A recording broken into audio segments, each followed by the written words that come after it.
ईशोपनिषद के 12वें, 13वें और 14वें मंत्रों की चर्चा चल रही है। मंत्र में संभूति और असंभूति इन दो को लेकर के हमें उपदेश दिया जा रहा है। कहा गया कि जो केवल असंभूति की उपासना करते हैं वो घोर अंधकार को प्राप्त होते हैं,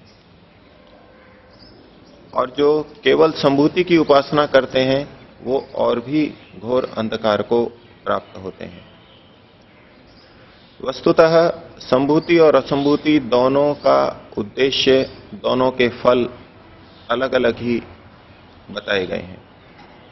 और जो व्यक्ति संभूति और असंभूति दोनों को प्राप्त करता है, जानता है, वो असंभूति से मृत्यु को पार करता है और संभूति के द्वारा अमृतत्व को प्राप्त करता है। संभूति के कुछ अर्थ लेकर के पिछले दिनों आपके सामने बात रखी थी। संभूति का एक और अर्थ विद्वानों, टीकाकारों के द्वारा किया गया। शब्द वही है समभूति। सम का अर्थ उन्होंने लिया साथ साथ, और भूति का मतलब है होना, विद्यमान होना, रहना। तो संभूति का अर्थ बना साथ साथ रहना, मिलकर के चलना। मिलकर के जो कार्य किया जाए, पूरे समाज को ध्यान में रख करके जो कार्य किया जाए, उसे संभूति कहा। इस सम शब्द का प्रयोग मिलकर के इस अर्थ में और भी जगह किया जाता है। जब हम संगठन सूक्त बोलते हैं, संगच्छध्वम, संवदध्वम, संवो मनांसी जानताम, वहां सम का मतलब लिया जाता है सम गच्छध्वम, हम साथ साथ चलें, हम साथ साथ मिलकर के समान बोलें और हमारे मन भी समान हो, मिले हुए हों। तो संभूति का अर्थ उन्होंने किया, जब हम साथ साथ रह करके सबकी सोच करके, समाज की सोच करके कार्य करते हैं, तो उसे संभूति कहा। और असंभूति इससे विपरीत हुआ, जब हम अन्यों को साथ लेकर के नहीं चलते, हम अकेले व्यक्तिगत रूप से चलते हैं, अपने लिए सोच करके, अपने हानि लाभ को सोच करके चलते हैं, तो ये असंभूति की उपासना हुई। इसे व्यक्तिवाद और समाजवाद का नाम भी दे सकते हैं। जब केवल व्यक्ति की कामना के अनुसार क्रियाएं की जाएं, अपने हानि लाभ के अनुसार क्रिया की जाएं, तो यह व्यक्तिवाद हुआ। और सबके हित को ध्यान में रख करके ही क्रियाएं की जाएं, इसे समाजवाद के रूप में कह सकते हैं। तो अब इस मंत्र का अर्थ होगा 12वें मंत्र का, कि जो असंभूति की उपासना करते हैं, अर्थात जो व्यक्तिवाद में रहते हैं, केवल अपने ही को ही ध्यान में रख करके क्रियाकलाप करते हैं, वो घोर अंधकार में जाते हैं। और दूसरी पंक्ति का अर्थ हुआ, जो सबका ध्यान रख करके चलते हैं, अन्यों का ध्यान रखते हुए ही मुख्य रूप से चलते हैं, एकाकी रूप में चलते हैं, वो और भी अधिक घोर अंधकार को प्राप्त होते हैं और भी निम्न स्थिति को प्राप्त होते हैं। हमारे यहां परोपकार की बहुत महिमा बताई गई है, दूसरों के लिए कार्य करने की बहुत प्रशंसा की गई है। लेकिन वेद मंत्र, ये उपनिषद का मंत्र एक संकेत देना चाह रहा है कि यदि अकेले रूप में हम संभूति की उपासना करेंगे, समाज का हित ही करने में लग जाएंगे, तो ये और भी अधिक खराब स्थिति है। हम और अधिक खराब स्थिति में पहुंचेंगे। अभी इसकी चर्चा और आगे करेंगे। तो संभूति असंभूति का जो अर्थ व्यक्तिवाद और समाजवाद किया, उसे ही ध्यान में रखते हुए अब दूसरे मंत्र पे देखेंगे। तो उपनिषदकार कह रहे हैं कि व्यक्तिवाद का उद्देश्य कुछ और है, उसका लक्ष्य, उसके लाभ कुछ और हैं, और समाजवाद का सबके हित के चिंतन का फल कुछ और है। अर्थात दोनों के फल अलग अलग हैं, दोनों के अपने अपने फल हैं। इन दोनों को निरर्थक नहीं कहा जा रहा। जैसे पिछले अर्थों को लेते हुए उपनिषदकार के संकेत को आपके सामने रखा था कि यहां व्यक्तिवाद और समाजवाद की निंदा नहीं की जा रही। एक एक को लेकर के जो चल रहा है, एकांगी रूप से चल रहा है, उसकी निंदा की जा रही है, उसके दोष कहे जा रहे हैं। वस्तुतः दोनों के ही अपने अपने लाभ हैं, प्रयोजन हैं। और इसी दृष्टि से समन्वय करते हुए तीसरे मंत्र में कहा, अर्थात 14वें मंत्र में कहा कि जो संभूति और विनाश, अर्थात समाज और व्यक्ति दोनों को साथ में जानता है, दोनों को साथ में लेकर के चलता है, वो व्यक्तिवाद के द्वारा तो मृत्यु से पार होता है, मृत्यु से पार पाता है, और सबका ध्यान रखते हुए, सबके हित के कार्य करते हुए अमृतत्व को प्राप्त करता है। यदि हम व्यक्ति और समाज को अलग अलग दृष्टि से देखें तो अलग अलग दिखाई भी दे सकते हैं,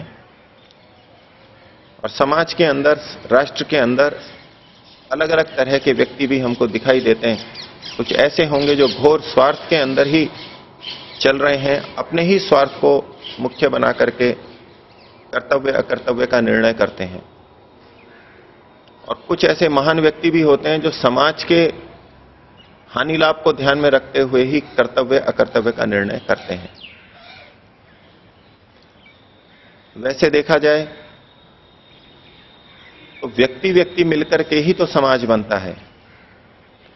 यदि व्यक्ति का हानि लाभ ध्यान में रखा जाए, हर व्यक्ति का ठीक ठीक लाभ हो, उसकी हानि निवृत्त हो, तो समाज तो स्वतः ही अच्छा बन जाएगा।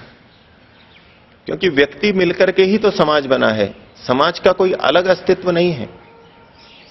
सब व्यक्ति मिलकर के समाज बन जाते हैं।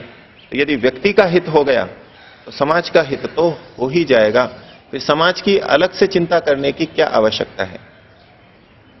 जो व्यक्ति अपने हित के लिए लगा है, तो हर व्यक्ति अपने अपने हित के लिए लगा है, तो समाज का हित, राष्ट्र का हित तो अपने आप ही हो जाएगा। और दूसरी तरफ सोचें कि यदि समाज का हित किया जा रहा है, पूरे समूह का हित किया जा रहा है, तो समूह में तो हर व्यक्ति आ गया, सब व्यक्ति मिलकर के ही तो समूह बने थे। तो समूह का हित किया गया तो व्यक्ति का हित तो स्वतः ही हो जाएगा। जब हम कहते हैं कि समाज की उन्नति हो जाएगी, राष्ट्र की उन्नति हो जाएगी, तो यानी राष्ट्र के हर व्यक्ति की उन्नति हो जाएगी। तो अगर ऐसे सोचें तो चाहे व्यक्तिवाद से चलें चाहे समाजवाद से चलें, परिणाम तो एक ही आना है। दोनों का एक ही रूप है, सम्मिलित ही रूप है। तो फिर यहां अलग अलग दृष्टि से बात क्यों कही गई? यहां जिस संभूति और असंभूति की बात की जा रही है, जिस व्यक्तिवाद और समाजवाद की बात की जा रही है, ये वो व्यक्तिवाद है जो केवल अपना हित देखता है, अपने हित के लिए दूसरे की हानि कर देता है। वो व्यक्ति यहां पर निंदित अर्थ में कहा गया है, वो असंभूति की उपासना कर रहा है, एकांगी रूप से संभूति की उपासना कर रहा है, एकांगी रूप से असंभूति की उपासना कर रहा है, केवल अकेले को सोच रहा है। और जो केवल समाज को सोच रहा है, वो समाज के सोचने में व्यक्ति को भुला देता है, वो राष्ट्र का और समाज का हित मुख्य देखता है। और यदि कोई व्यक्ति एकाकी कुछ अलग विचारधारा वाला हो, अलग ढंग से उन्नति करता हो और समाज और राष्ट्र की उन्नति में बाधक हो रहा हो, तो उसको वो हटा देगा, उसकी वो हानि कर देगा, उपेक्षा कर देगा। जैसा कि समाजवादी राष्ट्रों के अंदर हुआ भी है।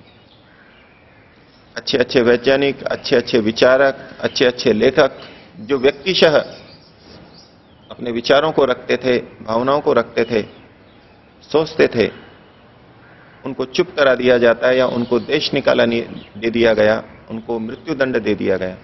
किस कीमत पे? किसके लिए? समाज के लिए, राष्ट्र के लिए। कि इस व्यक्ति का इस तरह से बोलना, इस तरह से लिखना समाज के लिए ठीक नहीं है, ऐसा सोच के उनको राष्ट्र से निकाल दिया गया या मृत्यु दंड दिया गया। तो जब समाज प्रधान हो जाए, राष्ट्र ही प्रमुख हो जाए और व्यक्ति को गौण कर दिया जाए और व्यक्ति के हित की चिंता न की जाए, ऐसा ये एकांगी पक्ष यहां पर निंदित रूप में कथन किया गया है। अब व्यक्ति और समाज की व्याख्या हम देखें तो व्यक्ति तो एक अकेला भी होता है, स्वयं जो इकाई है, एक मनुष्य है, वो व्यक्ति है। अब उसकी अपेक्षा से उसका परिवार, जिसमें पति पत्नी, बच्चे, माता पिता आ गए, एक अपना परिवार, वो समाज है, व्यक्ति की अपेक्षा से वो व्यापक है। लेकिन वही परिवार यदि अन्य परिवारों की दृष्टि से देखा जाए, मोहल्ले की, नगर की दृष्टि से देखा जाए, तो वो भी व्यक्ति के अंदर आ गया। एक आदमी, एक व्यक्ति केवल अपने शरीर की चिंता करता है, स्वयं ही खाता पीता है, अपने परिवार के बच्चों की, माता पिता की, पत्नी की देखभाल नहीं करता, एकांगी दृष्टिकोण रखता है, ये एक व्यक्तिवाद है। लेकिन यदि कोई व्यक्ति अपने परिवार की चिंता कर रहा है, अपने बच्चों की, पति पत्नी, माता पिता की खूब चिंता कर रहा है और उनके लिए अन्य परिवारों की, नगर के अन्य लोगों की हानि कर रहा है, तो यह भी व्यक्तिवाद ही है। जब वो अकेले को छोड़ करके परिवार की चिंता कर रहा था, तो एक दृष्टि से वो समाज की तरफ जा रहा था, समाजवाद की तरफ जा रहा था। वो स्वयं भूखा रह करके भी बच्चों को खिला रहा है, स्वयं अच्छे कपड़े ना पहन करके भी बच्चों को अच्छे कपड़े दिला रहा है। ये व्यक्ति से समाज की तरफ गया था। लेकिन यदि उसी परिवार तक सीमित रह जाए और अन्य परिवारों, नगर के अन्य लोगों की चिंता ना करे, उनकी हानि करके केवल अपने परिवार को ही अच्छा बनाना चाहे, तो ये फिर व्यक्तिवाद के अंदर आ गया और अपने परिवार से और ऊपर उठ गया, अपने गोत्र, अपने वर्ग के समुदाय को का हित करने लग रहा है, तो भी वो समष्टि में गया, कुछ समाजवाद में गया। लेकिन अगर वो अन्य वर्गों, अन्य गोत्रों की हानि करके अपने वर्ग और गोत्र का हित कर रहा है, तो ये फिर व्यक्तिवाद में फंस गया। और जो इस वर्ग, अपने गोत्र, इससे भी ऊपर उठ करके पूरे राज्य या राष्ट्र की चिंता कर रहा है, तो वो एक तरह से समाजवाद की तरफ गया, क्योंकि अब वो संकुचित दायरे में नहीं रहा। उसने पूरे राष्ट्र को, राष्ट्र में रहने वाले सभी गोत्रों को, सबको अपने क्षेत्र के में, अपनी दृष्टि में ले लिया और उनका हित चिंतन कर रहा है। लेकिन अगर वो अन्य राष्ट्रों की कीमत पर अन्य राष्ट्रों को हानि पहुंचा करके अपने राष्ट्र का हित कर रहा है, तो ये फिर व्यक्तिवाद आ गया। तो क्या व्यक्तिवाद है और क्या समाजवाद है, इसको जो व्यक्ति है वो समाज भी बन जाता है और जो समाज है वो फिर व्यक्ति बन जाता है। ये दृष्टिकोण भेद के ऊपर निर्भर करता है। तो मंत्र ये कहते हैं कि हम न तो व्यक्तिवाद में केवल फंसें, न समष्टिवाद में फंसें, न समाजवाद में फंसें, हमको दोनों को जानना है और दोनों को लेकर के चलना है। समाज के अंदर बहुत सारे ऐसे राष्ट्र हैं जहां अपना राष्ट्र की बात बहुत प्रबल रूप से कही जाती है और इस भावनाओं को लेकर के राष्ट्र की वो बहुत उन्नति भी करते हैं। अन्य राष्ट्रों की चिंता नहीं करते, अपने राष्ट्र की बहुत प्रगति करते हैं, समाज, संसार के अंदर अपना साम्राज्य स्थापित कर देते हैं। अगर वो केवल अपना ही चिंतन कर रहे होते अपने राष्ट्र का चिंतन नहीं कर रहे होते तो उनका राष्ट्र इतना विकसित नहीं हो सकता था। जिन देशों में व्यक्तिवाद है वहां भी पूरे राष्ट्र की चिंता का भाव रहता है, अपने राष्ट्र को ऊपर उठाने का भाव रहता है। पिछले 50-60 वर्षों को देखें तो संसार में एक तरफ व्यक्तिवाद भी है जिसे आजकल पूंजीवाद के रूप में प्रचलित किया जा रहा है। वहां व्यक्ति ही मुख्य है, व्यक्ति चाहे जितना धन कमा सकता है, व्यक्ति चाहे जो कर सकता है, अपनी प्रगति जैसी चाहे वैसी कर सकता है, ये वहां सुविधा है और व्यक्ति प्रगति भी करता है। जिसने जितना काम किया, मेहनत की, उतना उसको मिलेगा। ये एक शैली समाज के अंदर चली, विश्व के अंदर चली। दूसरी तरफ समाजवाद की शैली भी चली, जहां व्यक्ति का उत्थान मुख्य नहीं है, सबको ध्यान में रख करके चला गया।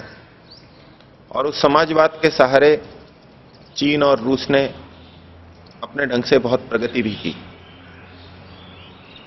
दोनों क्षेत्रों में अपने अपने ढंग से प्रगति हुई, लेकिन दोनों ही क्षेत्रों में अपने अपने ढंग से हानियां भी हुई। रूस जैसे देशों में जहां अच्छे व्यक्तियों को भी कम ही वेतन दिया गया, उनके प्रयत्न पुरुषार्थ के अनुसार फल न दिया गया, तो वहां वो निरुत्साहित हुए और प्रगति अंततोगत्वा कम हुई और समाजवाद का किला ढहा।